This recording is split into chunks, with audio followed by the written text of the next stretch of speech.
Radical! Welcome to this week's episode of the Print on Demand cast. Each week, join the gnarly Travis and Josiah as they provide insight into the print on demand industry and equip you with the totally tubular tools, advice, and strategies you need to achieve success and hopefully have a few laughs along the way. Now on to this week's Totally Tubular show. Welcome back to the Print on Demand cast, the gold standard for all of your information, entertainment, and dad jokes pertaining to, but not including, doesn't make any sense, the print on demand industry. Back here again with my co-host Travis, coming from Make Your Mark Design. Travis, how's it going? It is a Monday and it's going whether I want it to or not. I was spending all morning just doing sales calls. Had a guy who's starting a brand who was here for a little while. Had a 45-minute call with another guy who wants to do fulfillment, and then I'm sending out quotes and jobs and all kinds of stuff. It was I didn't get up from my desk until 2, and then I went and got a quick bite and came back and kept going. My Monday was good. A lot of office work, a lot of spreadsheet works, lots of calls, onboarding. I meant to tell you this. I can tell you the whole story offline here, but I did, in a roundabout way, fire a client that was a potential one. That's a good Monday. Well, I mean, this client, I had a couple of calls, and it was one of those things where I could tell by this phone call that this particular client was not interested in putting in the work necessary to get this thing, and wanted us to do all of it. Well, can't you guys just do it? Can't you guys just do it? I'm like, I'm going to charge you, and I'm going to charge you industry standard fees if you want me to do this. And then all of a sudden, this client was just like, no, maybe not. So interesting conversation that we can go into more detail later. But overall, a good Monday. Worked a lot from home with my wife. My wife worked from home today as well, so that's always cool, getting to work, being home together. And the dogs seem to enjoy it a lot better because they both have separation anxiety, which is a whole nother podcast episode. So, but one of those orders you were telling me about, you got an order from Australia, and you actually got to reach out to a member of the print on demand universe. Yeah, it was pretty cool. So we have a customer that sells stuff for their client, and they're one of our people, and they sell, obviously internationally. And we had an order come in for Australia, and the U.S. Postal Service has suspended operations to Australia in certain circumstances because of COVID. And so we were not able to purchase shipping for that shirt. And so I reached out to Fiona Darcy, part of our Facebook group, Print on Demand Cast Facebook group. And she actually is in Australia, and she owns a company called Fusion T-shirts. And so I just reached out to her and said, hey, I've got this client. They're, I think they're in like the same province or state or what, I don't know what they call them, but it's the same area of Australia, even super close to her, or at least relatively close to her. And she was like, yep, I can totally do that. And she took a picture of the shirt after she did it. She ran the tracking. I mean, if I would have sent it from here, it probably wouldn't get there for like a month, even if UPS or USPS was shipping. It's going to get to them in like a week now, or less. But that was really cool. Incredible. And so shout out to Fiona. Thanks for being my my down under connection. Appreciate that. Yeah, that's awesome, Fiona. Thank you so much. And we just wanted to, Travis told me that story, and we both wanted to shout you out here at the top of the show because it's really, really cool. Not only that you were able to help, but just the fact that connection has been made through this show, which a year ago, Travis and I couldn't imagine a scenario like this happening, but knowing that this thing that he and I are doing as a passion project is positively impacting other people and making connections like that is super, super cool. So a big thank you to Fiona. Absolutely. So Travis, before we talk about what we have in this episode, we want to go to everyone's favorite segment, this week's weekly dad joke. Time for the weekly dad joke. All right. This one's yours. All right. Well, I told you this earlier. It's kind of it's a sad day at the Print on Demand cast. You may or may not have heard this, but the creator of autocorrect died the other day. Pretty sad. Really? Yeah, that's tragic. Restaurant in peace. And that's this week's weekly dad joke. Man, and it's better if you see this joke written because peace is P-I-E-C-E. Yeah, yeah, that's not the autocorrect. Yeah, that's not the main part of the joke about autocorrect. Though, if you missed that, then hit the 15-second rewind button. Yeah. So this week we have an awesome interview segment coming up with John Yogodzinski, which we had to ask him how to pronounce his name twice. We did. Twice we did. Because it does not look like Yogodzinski when you look at it on the paper. So, but this is a guy you met at ISS, right? Yeah, he literally came up to me and asked me to like snap a picture of my shirt because I was wearing the print head alignment, or what's it called? What's it called when you do the nozzle check? Yeah, the nozzle check. Yeah, for the F2100 has like a certain pattern, and I think I've shown it on the YouTube. Yeah, you've worn it a couple times here. Yeah, and it says underneath, it says it's going to be a good day because if you get a clean nozzle check in the DTG world, that means that's a good thing. And so John, John recently got into the DTG world. He's got a print shop, but he recently got DTG and he saw it and he was like, I got to take a picture. So yeah, and we connected, and I asked him to come on the show and he was kind enough to do it. So looking forward to the interview with him. That's awesome. Yeah, I think it's going to be a good interview. So without further ado, we're going to go to this week's main event, our interview with John Yogodzinski.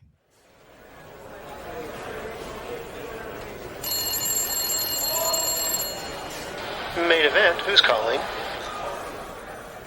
All right, Travis, excited for what we have for our main event for this episode and our interview with John Yogodzinski. A little bit about John for you that may not know a whole lot about him. In 2009, he founded his first company, the Graphic Hive, as a way to assist businesses with their marketing, technology, and printing needs. Through the years, John has made waves launching 2 successful microbrands, Frame It Here and Devoted to Your Day. In 2017, John launched a publishing division called Hive Publishing Co. and released his first hardcover book, Plastic Fantastic, in November 2017.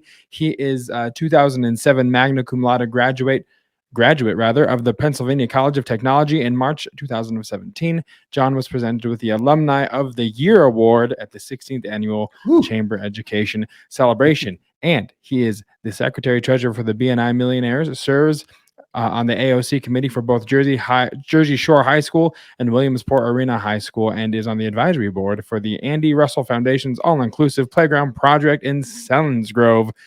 He's also volunteers his time at the Zion Evangelical Lutheran Church in Turbotville, Pennsylvania. I hope I got all of those pronunciations correct, but we are excited to welcome John Yogodzinski to the podcast. John, welcome. Thanks so much. And thanks for taking time to join Travis and I here on the PODcast.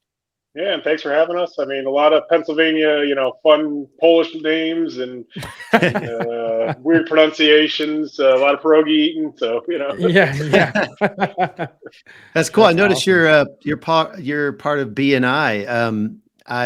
That's a networking group. I mean, I know this is kind of off script a little bit, but isn't that what that is? That is? Business Networking International? Yeah, Business Networking International. So we meet like Thursdays at 7:00 in the morning. The whole point is just to pass referrals. Yeah. I actually have a kind of a standing invitation from somebody that is doing that to be, because the cool thing about that is like if the Chamber of Commerce or Rotary Club or whatever, you can have like 10 different people that do printing or whatever, or 10 realtors. But in BNI, at least the one that they're doing here, maybe it's the same with you guys. It's like there's one slot for a realtor, there's one slot for a printer, there's one slot for a roofer, and all of those people are passing referrals. Is that kind of what BNI is for you guys too? Yep. I'm under there for web development, but I kind of like it because in my intro, I'm talking about helping others, with their business needs. So it's not just about like if a client comes to meet with me, I can, refer them to a banker or something that they might need later on down the road. So it's kind of a neat way that we've kind of grown our business. So that's awesome. Yeah. So we haven't recorded our intro for this, so I probably already said this in the podcast, but John and I actually met for like 2 seconds at the ISS Long Beach trade show. He was in a booth. I was in a booth. He walked up to me and he saw a shirt I had on that had like nozzle. It was the have a good day nozzle. Today's a good day. Yeah. Today's a good day. Yeah.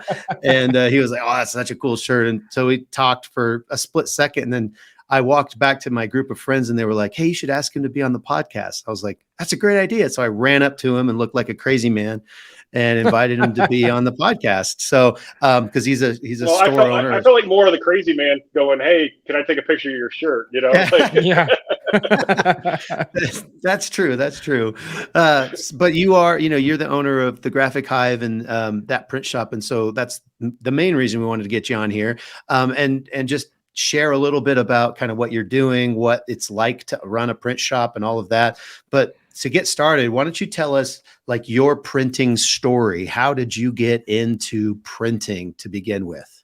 So at the very early ages, I went to high school and they had a graphic arts program. So I was kind of into that and thought it was interesting. Wound up going to Penn College, which at the time had a 4-year program for printing.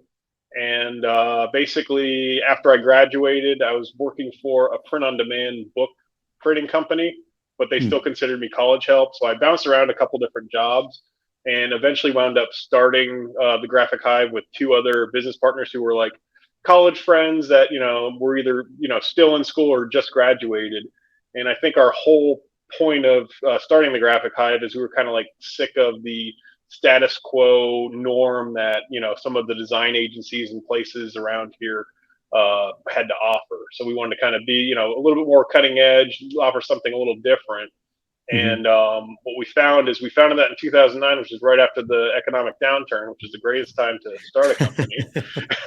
But we also found that design by itself doesn't pay. So that's when we started partnering with other people. That like my friend had a manual screen print shop and we'd send him our screen print work, but eventually wound up so Penn College got rid of their graphic arts program and I got their screen printing equipment when it was kind of going by the wayside. So kind of learned real quick what not to do as a screen printing shop. But and I think trying to I think the big thing is a lot of what we've done has been like sweat equity. You buy a used thing, you figure it out. And more recently, I'd say in the past like 3 to 5 years, we've just kind of been on a crazy course of growth where I bought my first auto over 2020. And, in 1 year, we've done over 100,000 impressions on that thing and really kind of focused on expanding like our capability. So I've got 2 single heads of embroidery. Just got a used DTG and we're just kind of like, we have all the capability. Now I'm really like, especially because January, February are like our slow time, trying to dial in any kind of time saving or shop hack or thing to kind of make it so that things just flow so much better when we are busy and, you're working every round the clock trying to get everything done. So, yeah. So you mentioned you got a couple heads of embroidery and a DTG.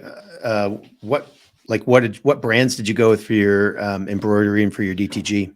So for embroidery, we have 2 Happy 12 color or 12 needle. One's a little newer than the other one, but like I said, with the sweat equity, I bought them used, drove to like Virginia Beach and like South Carolina, picked them up and made a little weekend of it.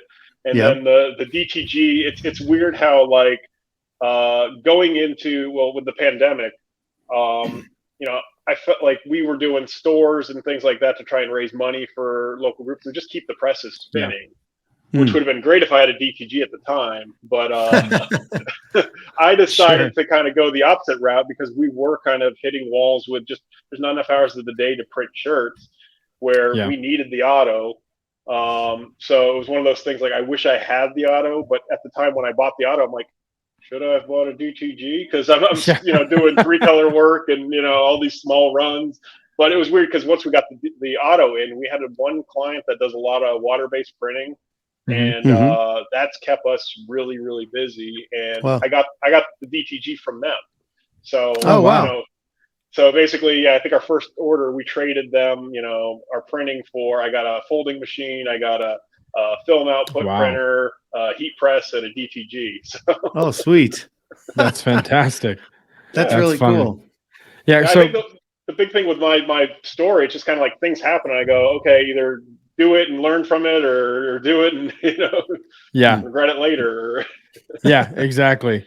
So tell me this personally, speaking of personal experience, we had an embroidery machine at one point in time, and it made me, it almost turned me into a functioning alcoholic. So my question to you, John, is, are you running that yourself? Do you have someone running it? Does the person running it hate it? Do you hate embroidery? Is it a love hate? Because I'll tell you what, I had no idea how much of an art embroidery is, and being good at it specifically, it takes, oh, you talk about sweat equity. It takes a lot of time to dial those things in. Yeah. So there's like 15 questions you asked me there. So let me see Yes. if I can get all. So yes, I am running it right now, and that's just basically because we had someone in the embroidery department that just didn't work out. Just So rage quit, didn't they? They rage quit. That's what happened. sure, we'll call it that. But I could see where the alcoholism comes into play, because the other day I was just trying to run a job, and it had some small text in it, and I'm like pulling my hair out because everything else runs fine, the tensions are fine. What is going on? Here, I look, and at the bottom of the machine, it's like you're supposed to oil the bobbin head. I put 3 drops of oil, and the machine ran like butter. So, yeah. They are incredibly finicky. Yeah. And I think the big thing is I always like, in terms of like troubleshooting, I love having a screen printing problem because I can see what the heck's going on. Sure. An embroidery machine, that needle's going, 700 stitches a second. Right, You're just kind of like, I don't know what's going on. I'll tweak this. I'll turn that. So. Yep. Yeah, absolutely. So tell us a little bit about your shop today. You kind of told us the machines that you have now, the DTG, the embroidery, the screen printer. But how big is the shop? How many people do you have working for you? What's it look like? Yeah, so we have a staff of 10. And in 2020, we purchased our first ever building. So we were always renting like a small downtown place. Nice. And, I'd always try to make it work, but you're kind of limited with parking, and just you can't put a big diameter press or anything in a space like that. So closed on a building August of 2020, and it's a 10,000 square foot building. It actually has 3 other tenants in addition to us. So we have like an apartment, and there's like a wood shop, and like an antique store. That's cool. So that helps pay the mortgage, but we have 6,000 square foot of it. So our production for screen printing is in the basement. Then we have like a little office area where the DTG resides, just because it's like the only climate controlled area in the building. Right. And then we have like our framing operation in the room next door, and then upstairs, which they used to call the penthouse.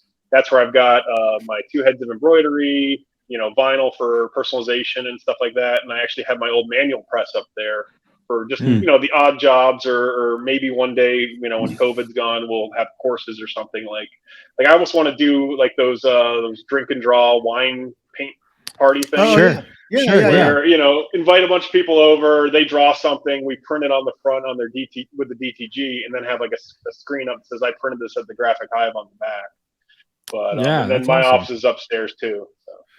That's cool. That's awesome. That's a great idea. That's I know we're going to talk about it a little bit, but you do have a lot of ideas, and you've even created some things, kind of out of the box brand type things that you've done.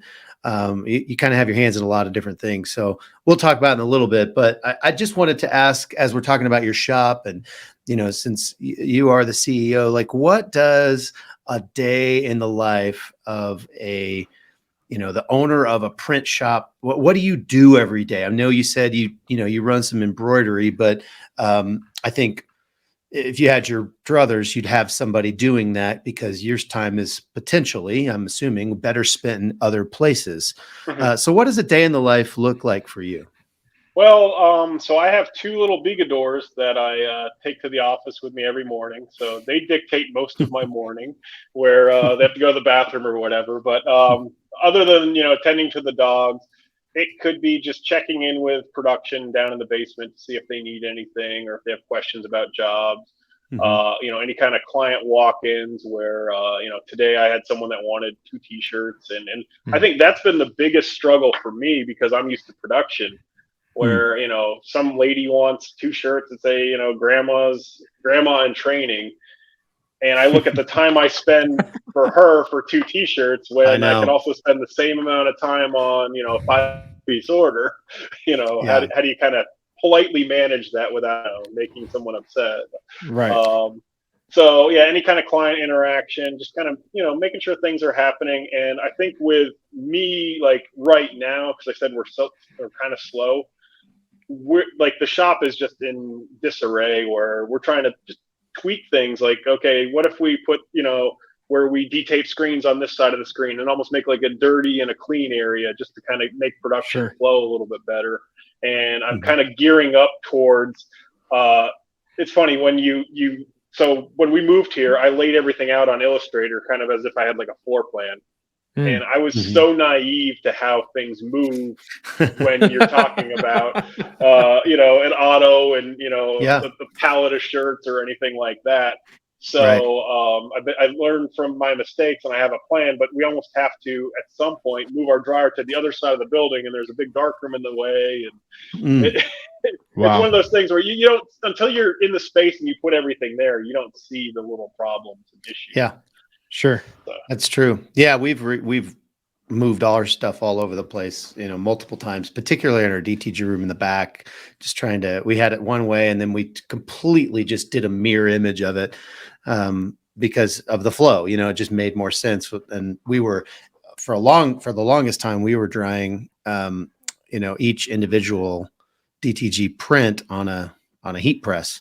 And so when we finally got our conveyor dryer, that changed everything, and just everything kind of had to flip. So I sympathize with you. So what you're saying is you're basically running around solving problems, right, yeah, John? yeah. I think that's the.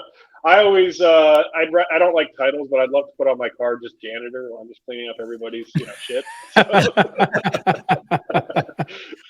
Totally. That's hilarious.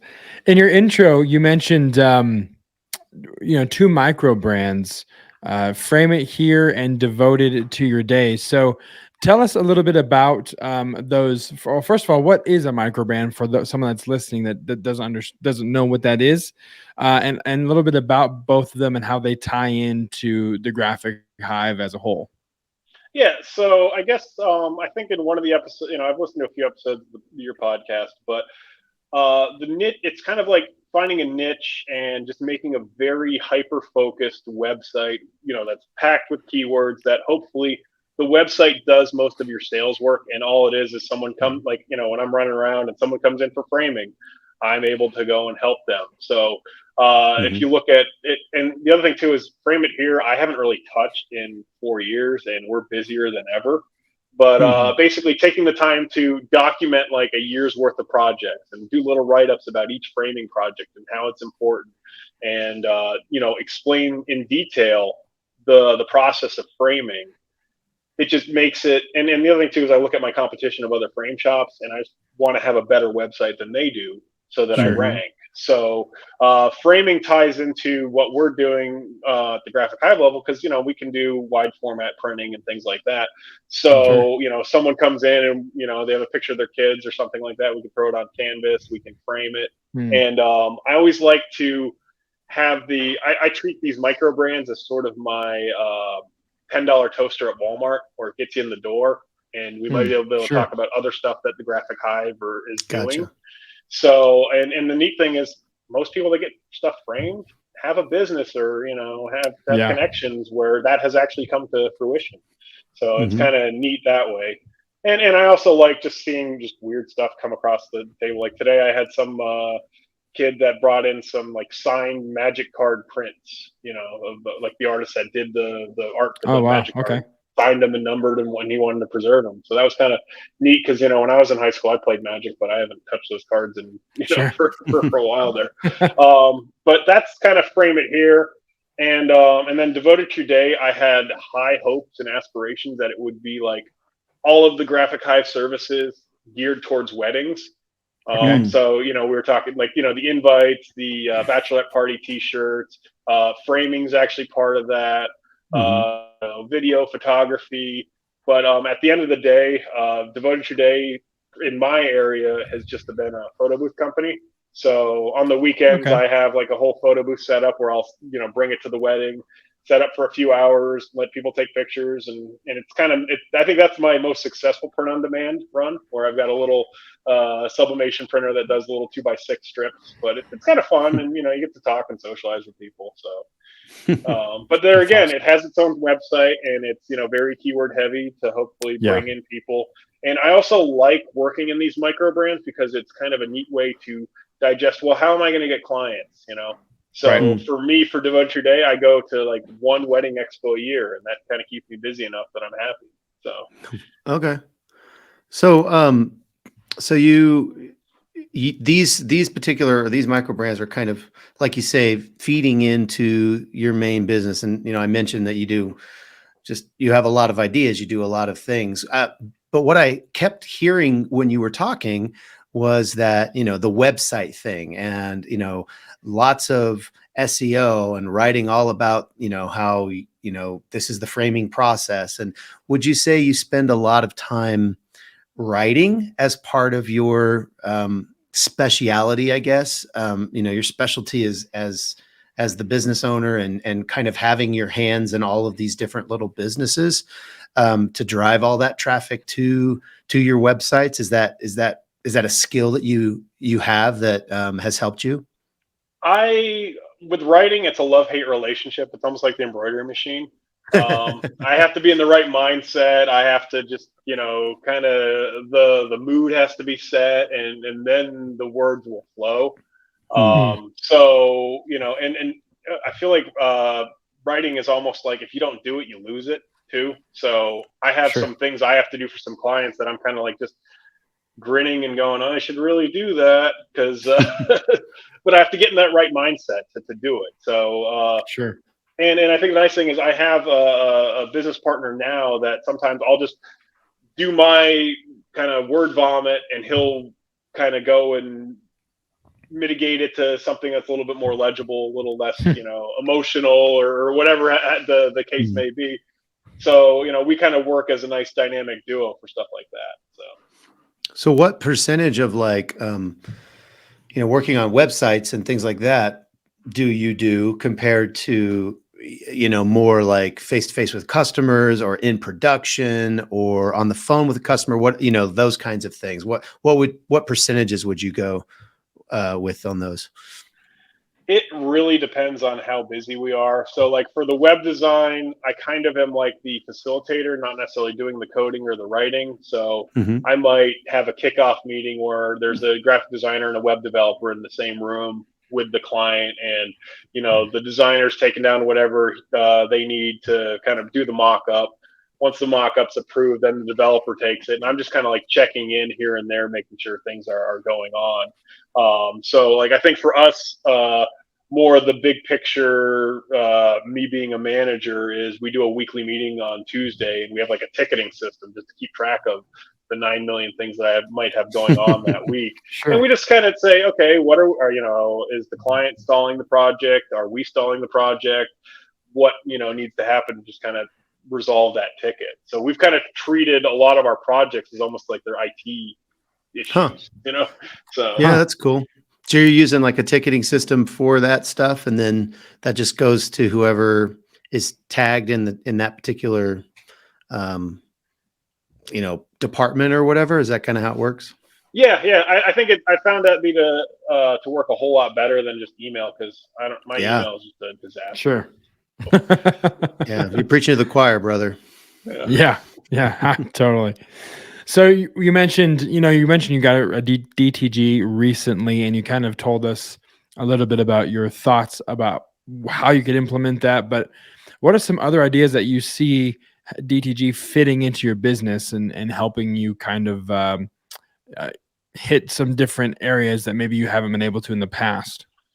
Yeah, I think for us, the DTG is one of those things where, I mean, I don't know if you guys, well, you've probably experienced the same thing where the mills are producing kind of subpar garments. And, when we're doing a run, we're not looking in every armpit to see if there's a hole. So for us, it might be, okay, we've already reclaimed the screens and, one of the parents came back to us and we need to keep them happy. So that has kind of been an avenue so we don't have to totally reset up and redo for one shirt. For us, we get some work that I don't want to screen print because it's a million colors and they only want 12 or 24 of them. So there's kind of a nice little niche there. And I think the other thing too is we would always get the people that wanted to call in and would call in and want to do one or two shirts. And we've actually had clients where we've said yes and it's turned into bigger things. So I've always had that love-hate relationship with the small orders because I think they are important to an extent, but they can't kind of occupy your whole time. So that is one element that I want to kind of figure out a little bit more just so it's not such a time suck for the 1-2 t-shirts. Because I think we've always treated everything as a custom project, but I can't have a client come in and want to touch and feel every single garment because first off, every single garment's not going to work with that DTG. So exactly. Right. But we do have an idea that's kind of in the works. So I think one thing that has really helped us tremendously with the apparel decorating side is we use Deco Network for all of our online stores, our shop management, stuff like that. And I have like a repository of designs that either we've done in the past and didn't have time to produce ourselves, or sometimes when we're presenting a client something, we have like 3 or 4 options and they pick this one, but these other 2 are still strong. So I want to make like an on-demand store where it's just got kind of a repository of old designs. It's kind of more of a, I want that. And I think that's a better way to handle DTG than how we're handling it right now. Totally. And I want to do kind of like the community give back portion where a portion of the proceeds go to like a nonprofit for the month. So that's a good way to get eyeballs on it too. So. Absolutely. That's something Josiah knows a little bit about. So my company has been using Inksoft, but I think we're going to end up switching over to Deco here pretty soon. But Josiah knows a lot about Deco. Didn't you guys do some of that, like the rising tides type stuff and like helping other families and things like that? Were you using Deco for that, Josiah? No, that wasn't Deco. That was through Madeline's Etsy store. Oh, okay. But we did do something similar where we'd find a family in need and a portion of the proceeds would go to help that family, which is why she called it Rising Tide after the whole, rising tide lifts all ships. Saying. So, but yeah, we did something similar. And what we're talking about Deco, because I have used it. We've talked about it on the show before, John. In your experience, how has Deco served you guys as a print shop, just for what you've implemented it for with the stores and shop management? I think Deco is one of those things you got to invest a lot of time to figure out how it's going to work in your shop. And there are certain things that I kind of hate about Deco, and there's certain things I love about Deco. So it's like embroidery, Yes, sir. But I think there are some huge things that it has helped. Like, for us during the pandemic, that was our only portal to kind of do something. And luckily, we already had like a year of it under our belt. So adding the stores wasn't a huge issue. It was just more like we went 0 to 100 into fulfillment and had to figure out all the logistics side of things. Right. Yeah. And I think the thing I don't like about Deco is their user interface is kind of junk. But the tool is like, it's interesting to look at all the different, like there's Printavo and you said you use Inksoft and stuff like that. And I feel like depending on how they were developed are their strengths. So like Inksoft is a great sales tool. We tried switching from Deco to Inksoft, but their production, just like the fact that there's different numbers assigned depending on what's going on, just causes more confusion because we're used to how Deco works. Right. And then like I look at Printavo and maybe 5-10 years could be the leader, but Sure. it still lacks some of the like. I think the biggest thing I like about Deco is I don't have to involve a designer to do mock-ups because the products are all there. Right. Yeah. And Right. I think until somebody comes up with this magic pill that makes all the products just work, Right. they're all going to be funky systems that you fight with. So. Yeah. Yep. Yeah. Well, that's a good kind of summary of all of those, because they all, like you say, they all have kind of their positives and their negatives, and you just kind of have to figure out which one's going to work best for your company. And yeah, we've talked about that a lot on the show. Even in the Facebook group, actually, we had a long discussion about it with some people that were asking about that. But yeah, so John, I just want to ask you, like, where do you see the Graphic Hive going? Like, let's just project 5 years from now. What does it look like? Do you have any projects in the works that, could change some? I mean, are you going to be doing more fulfillment, more print on demand? Or are you going to go more for, schools or corporations, or, what's kind of your trajectory for the Graphic Hive? I think honestly, we're at a point where we can start kind of weeding out bad clients, and I don't want to say bad clients, but I think there's like a certain fit for us where we all get along, Sure. and it's just kind of painless throughout the whole transaction. Mm-hmm. So I'd like to really one person I kind of look up to is, you ever read any of the books by Mike Michalowicz? Oh yeah. Mm-hmm. Yeah, Like the pumpkin plan. Yep. Yeah. Okay. I would love to cultivate more stuff like that. So I don't know, 5 years. I'm hoping the shop, I'm not moving things around and we have it finally dialed in. But I could hopefully see, maybe a second auto just to kind of keep up with demand. Maybe it's a hybrid where it's like it's got the DTG head on it. So that we can do crazy multicolor work, but not have because I think my thing with my building is I've got big pillars everywhere. So I can't get anything more than a 8-color 10 station in the room without, hugging the walls to get by. So, yeah. But the hybrid looks really interesting because, I want to do the cool, crazy multicolor work, or we're even like coming back from the I feel like we've got so many ideas and not enough time, and we want to, let's try this additive. Let's do but really kind of hone into what the average screen printer is not doing. So, Sure. Some specialty effects, some puffs, some foil, some things where it's just like, the people are so confused to how we're even doing it that it's just that wow factor. So, Yeah. Embroidery, I'm hoping I'm not doing it, and maybe we actually have like a 4 or 6 head for production. But and the big thing is like we've built out capability, and then next 5 years is capacity. Cool. That's awesome. That's awesome. Well, what do you think, Josiah? Should we? Is it magic question time? I think it's magic question time. Okay, John, we're gonna play a bumper. Travis hasn't even seen this new bumper, but we've gotten away with it so far, and there's been no IP claims, so we'll see what happens. But this is the section of each interview where we ask the same questions to everybody, known as magic questions.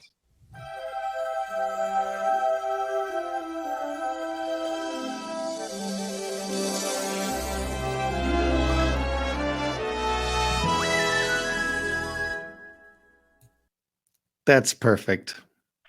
Little t-shirt castle. Love it. That was pretty great. If you're not watching, you need to get on our YouTube channel, guys. Yeah, YouTube or Spotify. There's video. We have video on Spotify now, so you want to go check that out for sure, as long as it's still up. Yep. Well, like Josiah said, this is magic questions. We ask similar questions to different people on the podcast, and so we are going to ask you some, John. So tell us about a time when something happened in your business that was just a colossal, catastrophe, and you felt like a failure. It was just, how could this have happened? I feel terrible, et cetera, et cetera. Give us the story. Well, this is only an hour-long podcast, so I'll try and find. I think the big thing is, at the end of the day, we treat colossal failures as learning opportunities. So one that comes to mind is and this was just kind of like an issue that we didn't even realize was an issue, but basically we had a client that they were like $19 hoodies, and they had a front print, a back print, and a sleeve print. And they were very adamant about the sleeve print being 4 inches. Well, on our auto, our sleeve boards are only 3.5. So we had to figure out a way to kind of do something to kind of make that work so that I didn't have to eat, a couple grand worth of garments. So for us, we actually went back and forth, found out that we could get like a 4-inch patch. We tried heat pressing them. They weren't adhering to the garment. We like anything that could have gone wrong did with that job. But I think the nice thing that I'm proud to say is we're still working with that client. So we wound up, getting patches, sewing them on, saving the day, not having to come out of pocket for new garments.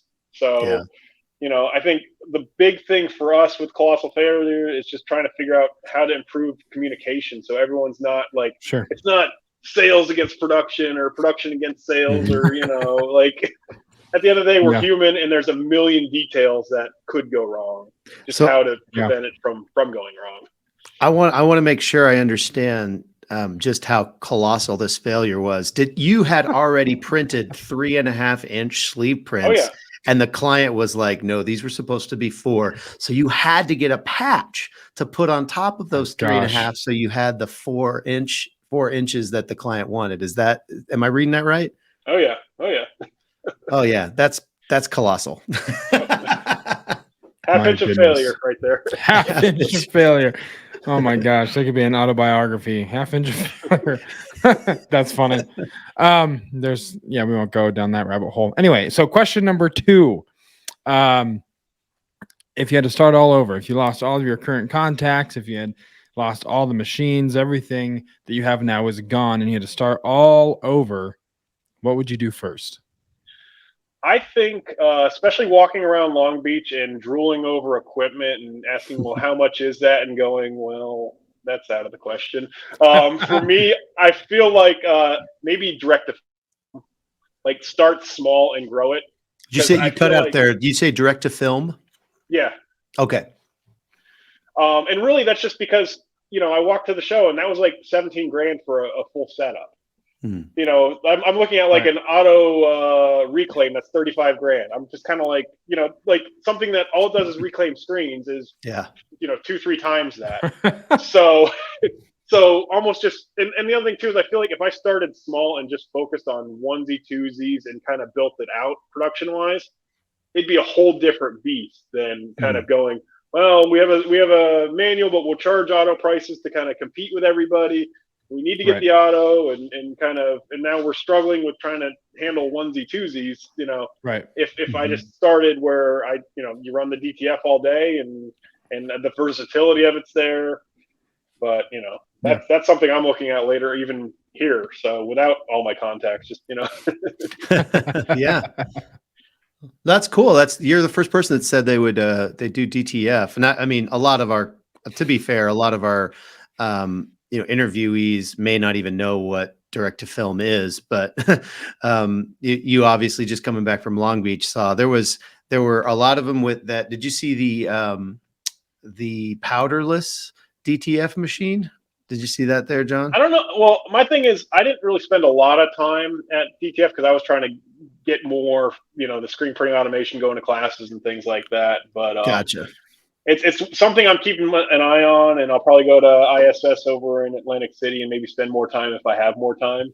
But, there's some cool things happening, but I still think we're pretty early on that. I think there's no big like Epson, Canon, none of the big guys have have machines yet. So you're kind of, I don't know, you're rolling the dice a little bit, but to your point or to your skill set, of buying used machines and just working on them and making them work, it might be something that you could, something breaks down, you might be able to fix it. Whereas, I don't have a super handy guy, at our shop. So that's why, warranties are really good for us. But no, that's cool. That's a cool answer though. Direct to film. I could see that, growing into something that could be a much, much larger business over time. All right. Last magic question. Throughout your career, how important have mentoring relationships and training been in your development as a print entrepreneur? I think it's huge. Honestly, continuing education, just reading books, listening to podcasts. Like, I don't know if I would be anywhere without seeing what other people have done and just pulling little tidbits and things out of it. So, for me, like right now with kind of rearranging the shop, I'm following this guy, Corey from Floodway Prints up in Canada.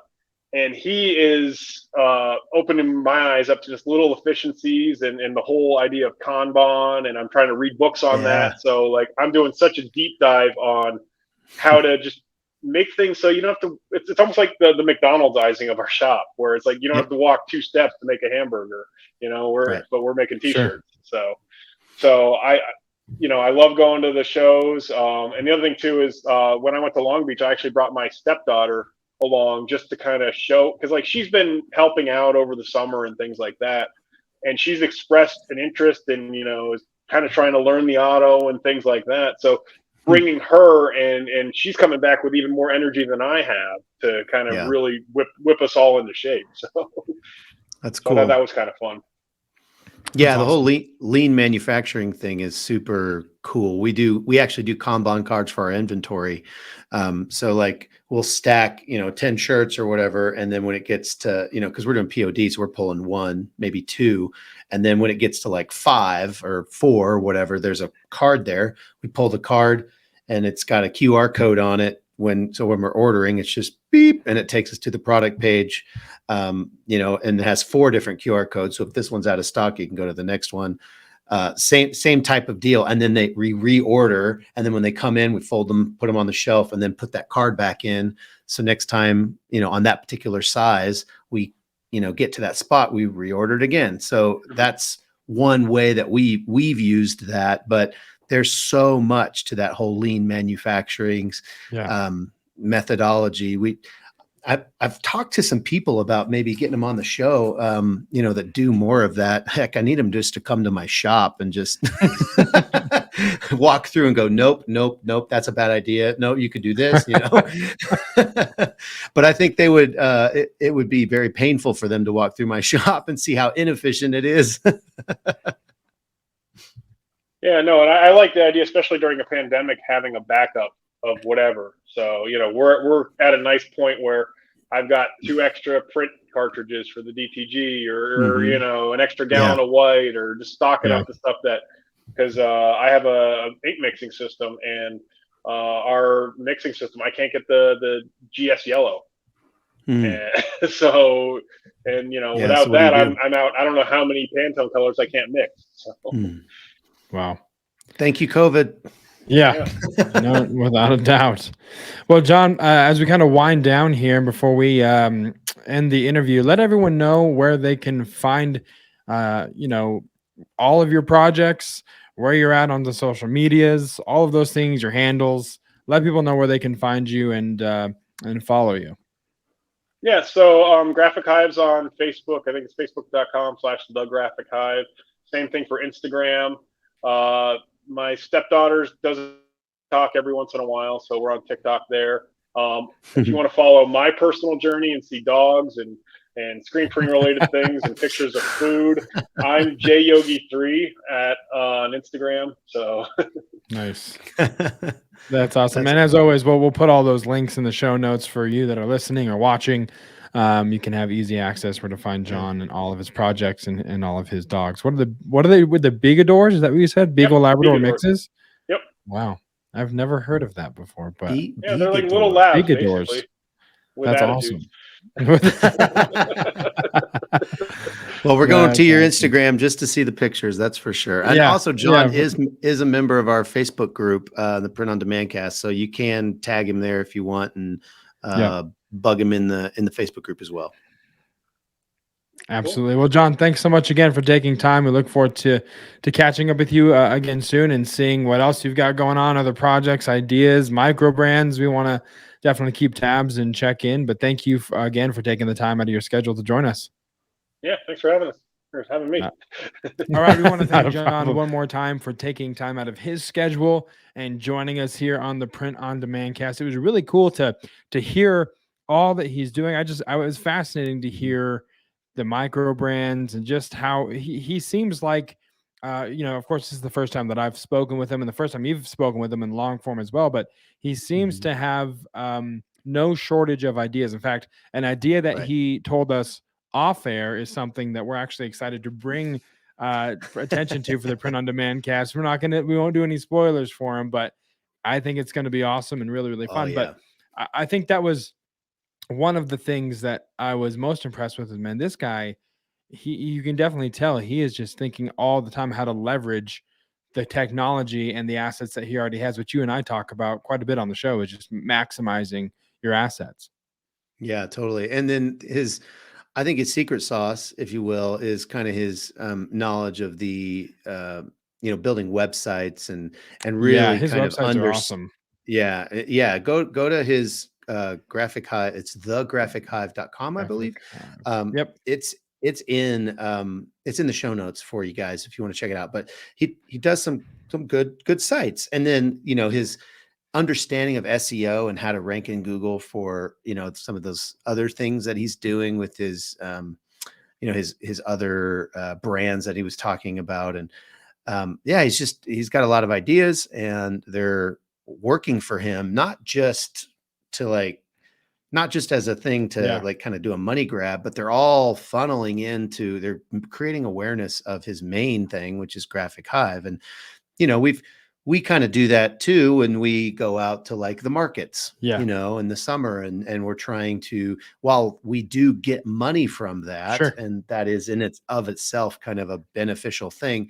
The bigger win for us is when we, connect with somebody who has a business that puts a big order in later or something like that. So it sounds like John's really, pressed in there. He started the Graphic Hive in 2009. So he's got some years under his belt. He's figured some things out, and it was really fun talking to him.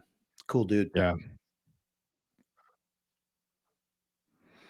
Yeah. I was really impressed. And I tried to share the website here on the show, just kind of screen share, but apparently I'm not given Chrome permission to share my screen to StreamYard for some reason. So that's not going to happen, but it is a really sharp looking website. I will say that I was checking it out while we were recording as you brought it up, and it is really, really well done. So please go check that out. Again, thegraphichive.com. So thank you guys again for tuning in, for listening. Let us know what you thought of the interview. If you want to talk to John, ask John a question. Again, he's part of our Facebook group. That's facebook.com/group/print-on-demand-cast is where you can go.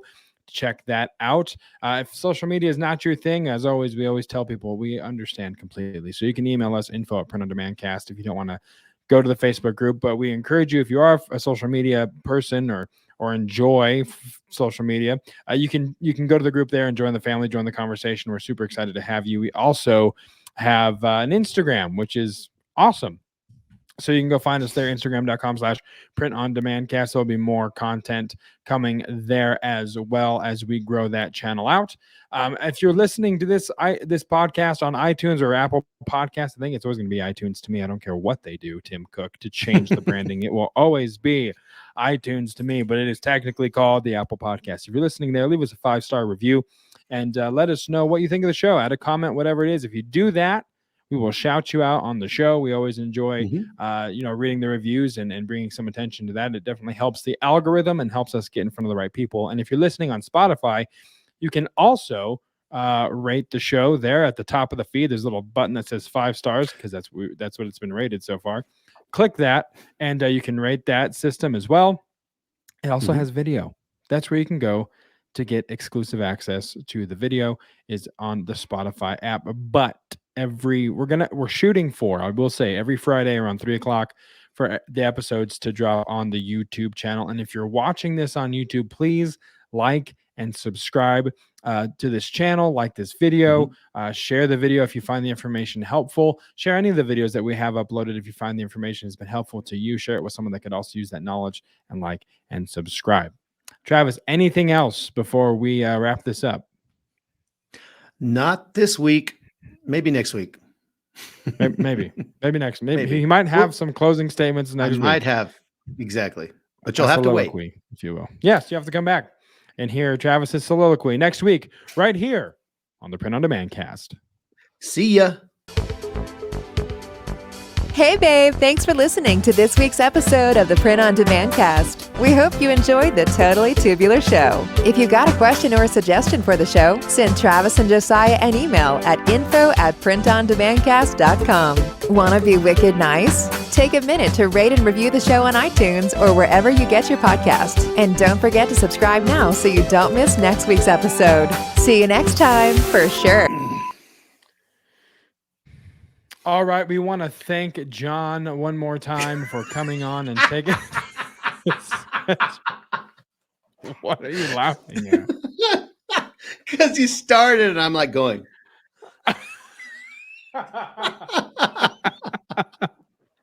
Don't start till I'm done fluffing my hair. Yeah, that's good B-roll right there. That's your Marvel that's beauty. post-credit scene.